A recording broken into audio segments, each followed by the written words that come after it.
Hi, I'm Sandra. I'm one of the staff workers with Focus, and I've got a couple of books that I'd like to recommend to you. In our triplets this semester, we've been reading Paul's letter to the Philippians, and in this letter, Paul encourages the Christians to, as they live as a minority in this dark and crooked world, he encourages them to shine like stars in the universe as you hold out the word of life. Well, this book is called Shining Like Stars, and it's called The Power of the Gospel in the World's Universities, and it's full of real live examples of how students, just like you, in many different places around the world, have lived radical Christian lives in their different contexts.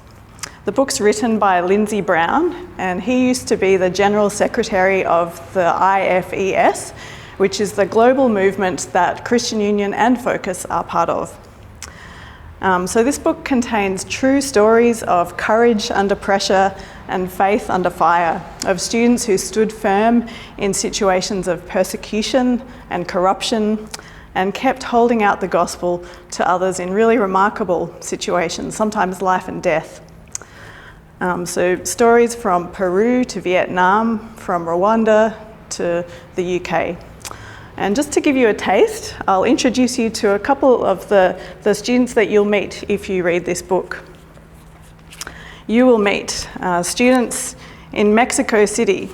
There was a bunch of Christian medical students in Mexico, and they wanted to put on an evangelistic Bible study event, but the university wouldn't let them use any venue on the university campus.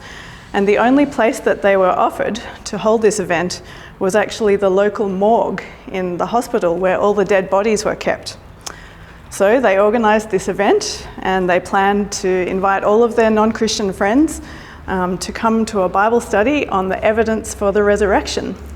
And this happened with all of the dead bodies around them in the morgue, and that night, among their non-Christian friends, some of them actually put their trust in Jesus and came to life. That's one story. You'll also meet students from Zimbabwe. In the 1960s in Zimbabwe, there was a civil war, and there was a lot of hostility between the black students and the white students, and they used to eat their lunch in completely different areas of the campus. But the Christian students were different. They decided that in the main cafeteria on campus, they would eat lunch together, and so the white students actually served the main course to the black students, and the black students served the dessert to the white students. And that was such a countercultural thing to do that it really had a huge impact in the university, and their story is still being told today in Zimbabwe. So I recommend this book. It's really encouraging, really challenging, and it will really fire you up for gospel mission on campus as you hear about how God uses students in his mission to reach the world with the gospel.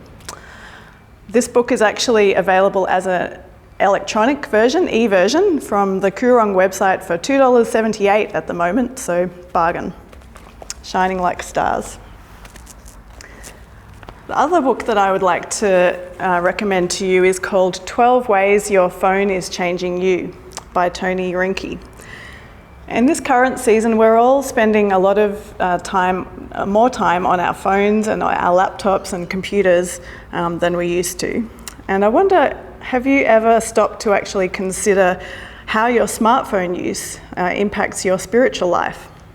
It's one big way that our lives are different to the lives of our parents when they were growing up. But is the difference positive or negative or just neutral? So this is a book, a really helpful book of practical theology. It helps us to think theologically and biblically about how we engage with technology. So this book is not anti-smartphone, but it actually helps us to think deeper about the effect that our use of smartphones might be having on us and on our spiritual health. So it talks about things like how our smartphone use might impact how we are created as flesh and blood people, how we think, loneliness, community, FOMO, fear of missing out, how we treat other people, and lots of other things that the Bible actually does have things to say about. And it's also got some thoughtful and helpful suggestions about ways that we can counteract some of the negatives and also harness some of the positives about smartphone use as Christians. So 12 ways that your phone is changing you and shining like stars. Recommend both of these books. They're both pretty easy to read if your English is not your first language, or if you're an engineering student. I think you can cope with that and it'll be really encouraging.